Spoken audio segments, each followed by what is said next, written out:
Imagine our world has been invaded by dangerous insect-like animals trying to eat us alive, poisoning us and slashing us with their claws. Or just travel to Australia to experience it in real life.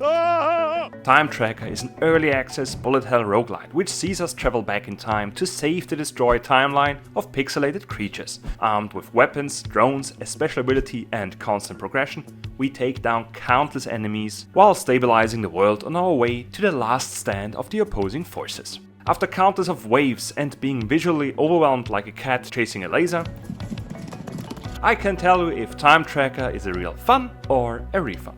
Being transported into a timeline where the world has fallen to lethal creatures, we are dropping down with one of currently 4 characters, each with their own special ability and armed with weapons we pick up, upgrade and modify with numerous impactful mods, while we further improve our characters during a run by simply leveling up, obtaining various enhancements, increasing their stats and picking up great artifacts.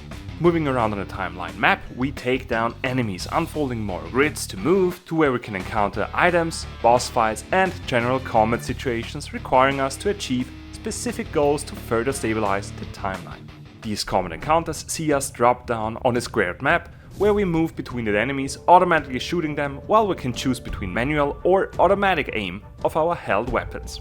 Next to these handheld weapons we can unlock slots for drones, which we arm with the numerous weapons, circling our character and shooting, slashing or sawing down every enemy they can find.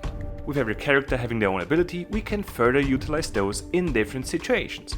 With Magnetti, for example, dashing through enemies avoiding damage, Alex shooting powerful missiles and Wei performing a 360-degree slash. The 4th character, however, I have yet to unlock, which is one of the downsides of Time Tracker, since even after 9 hours of playtime I have yet to see more than his silhouette. This combat system changes heavily with the mods we attach to our weapons, with some enlarging the buzzsaw while others multiply them or burn our enemies, to name a few examples.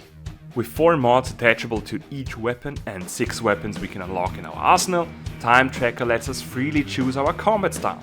We can focus on rocket launchers, exploding our enemies, flamethrowers, burning our opponents to a cinder, sawing them in half with a chainsaw, or have a healthy balance of these weapons.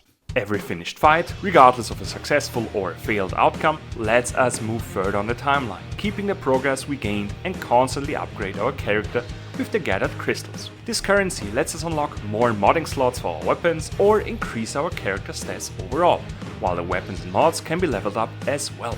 This is done by putting 2 of the same kind together, powering up the effect they have on our combat prowess. Since this consistent progression during a run lets us gain immense power, we either work our way through the map, facing and defeating the final stand of the enemy, or die against the overwhelming numbers and the tough boss monsters, breaking down the timeline after a certain number of defeats, resulting in a full progression loss. Although that's not entirely true, since depending on our achievements throughout the run, we unlock tech points we can allocate in the research hub to improve our next runs. This consistent roguelite progression system, paired with the amazing weapon designs and modding options, shows the great potential Time Tracker has. The lack of some quality of life features like a visual effects slider and the immense grind it requires to unlock all characters luckily don't deter too much from the overall enjoyment Time Tracker offers, seeing it being a real fun instead of a refund. Would you agree with my verdict? Let me know in the comments and don't forget to check on your Australian friends, they might have been eaten already.